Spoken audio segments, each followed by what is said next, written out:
Hello guys, so today I'm here to talk about how one can use the forms of suggest in a right way. ठीक है, होते क्या है कि हम लोग कम्युनिकेट तो कर लेते हैं, ठीक है, हम बहुत सारी चीजें कर लेते हैं, हम अच्छा बोल लेते हैं, हमारा वोकैबुलरी स्ट्रॉन्ग है, सब कुछ ठीक है, बढ़िया है, सही है। पर होता क्या है कि हम ना बहुत कॉमन सी मिस्टेक्स कर देते हैं, जिसकी वजह से ना लोग हमें ना जज कर लेते हैं। ठीक है, अब जज हम कहाँ होते हैं? जहाँ हम फॉर्मली किसी से इंटरेक्ट कर रहे हैं। इनफॉर्मली अगर आप इंटरेक्ट कर रहे हो अपने फ्रेंड्स के साथ, फैमिली के साथ, तो ठीक है, आप जज नहीं किए जाओगे। लेकिन जहां आप फॉर्मली कम्युनिकेट करते हो तो आपने बहुत ध्यान देना होता है, और ट्रस्ट मी, हर पर्टिकुलर वर्ड पे आपको ध्यान देना होता है कि आपने जो भी बोला है वो सही हो। आप 100% श्योर हो कि आपने जो एक पर्टिकुलर सेंटेंस बोला है वो आपका ठीक है, आपने कोई फ्रेज यूज करा है वो आपका ठीक है, आपने कहीं पे कोई इडियम बिठाया है वो आपका ठीक है। तो ये चीजें आपने पता कैसे चलती है? जब आपको कुछ रूल्स होते हैं जो पता होते हैं। ठीक है, अब सजेस्ट के साथ में आप मुझे बताइए कितने लोग इस चीज से एग्री करेंगे कि you don't suggest someone something, you suggest something to someone. थोड़ा टाइम लीजिए, टंग ट्विस्टर नहीं था, ये बेसिकली एक फैक्ट था कि you don't suggest someone something, you suggest something to someone. ये कंप्लीटली ट्रू है। अब आप ये फाइंड आउट करें एक सेंटेंस से, जो मैं आपको एग्जांपल के तौर पे दूंगी। आप मुझे बताइएगा कि जो सेंटेंस मैंने पहले बोला है वो ठीक है, या जो सेंटेंस मैंने बाद में बोला है वो ठीक है। My friend came to me and suggested that I should plan a movie this weekend because the next weekend is going to be superbly preoccupied with the work. Or this one is correct. My friend came to me and he suggested to me that I should plan a movie this weekend because the next weekend is going to be superbly preoccupied with the work.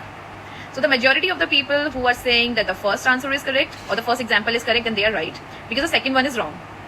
Why it is wrong? Suggest के साथ में कभी भी suggested to me, suggested to him, ये सब हम use नहीं करते हैं। Suggest जहां आप यूज कर रहे हैं वहां आपने अगर पर्सन को पहले ही हाईलाइट कर दिया है तो आपको बार बार वो चीज स्टेट करने की जरूरत नहीं है। आपने कहीं पढ़ा भी होगा कि do not state something which is obvious.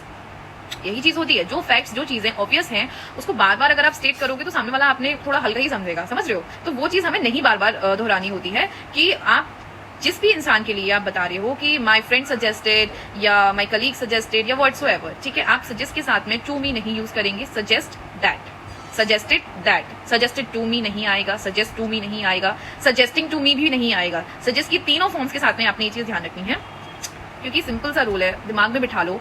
You do not suggest someone something, you suggest something to someone. ठीक है, अब अगर मैं आपसे थोड़ा ग्रामेटिकल लैंग्वेज में भी बात करूँ, ये तो फैक्चुअल हो गया कि भाई सजेस्ट नहीं करते हैं किसी को सजेशन देते हैं। ठीक है, अब ग्रामेटिकल लैंग्वेज में अगर मैं बोलूँ तो हो जाएगा, suggest is not usually followed directly by a noun और pronoun referring to a person. ठीक है, you have to put the preposition in front of it, which is a rule, a golden rule, है ना। अब आपने हमेशा ध्यान रखना है कि आप आगे से जब भी सजेस्ट कि किसी भी फॉर्म को जब आप यूज करेंगे, चाहे वो फर्स्ट फॉर्म है, चाहे वो सेकंड फॉर्म है और चाहे वो थर्ड फॉर्म है, तो आपने याद रखना है कि आप उसके साथ में टू मी ना यूज करें, टू हिम ना यूज करें। आप सिर्फ सजेस्ट को सजेस्ट रहने दें। अगर आप सेकंड फॉर्म में यूज कर रहे हैं कि सजेस्टेड टू मी, तब भी ना यूज करें। सजेस्टेड दैट, आप ऐसे इसको यूज करें। आप अगर सजेस्टिंग यूज कर रहे हैं, थर्ड फॉर्म यूज कर रहे हैं, तो भी आप ध्यान रखें he was suggesting that I should plan a movie, he was suggesting to me नहीं आएगा, कंप्लीटली गलत सेंटेंस है।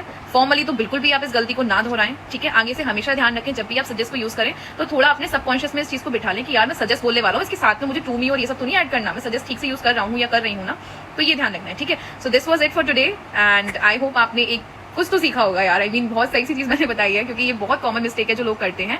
ध्यान रखें आगे से आप इस मिस्टेक को ना करें, और अगर कोई आपके सामने करता है so do not be a gate fly. ठीक है, गेट फ्लाई का मतलब होता है कि आप जो समझ गए हैं उनके लिए नहीं है, जो नहीं समझे हैं उनके लिए बता रही हूँ। गेट फ्लाई का मतलब होता है क्रिटिसाइज करना। ठीक है, आप किसी को क्रिटिसाइज ना करें, आप बेसिकली उसको समझा दें कि भाई सजेस्ट के साथ में ऐसे यूज करते हैं और ऐसे यूज नहीं करते हैं। ठीक है, so this was it for today. आपने जो भी सीखा हो just give me a thumbs up in a comment section and we will meet in our another video. ठीक है, which is going to be about how one can frame English sentences without any hassle, and this video is going to be a little long. ठीक है, तो मैं चाहती हूँ इस video के साथ में और इस थॉट के साथ में कि आपने कुछ सीखा होगा।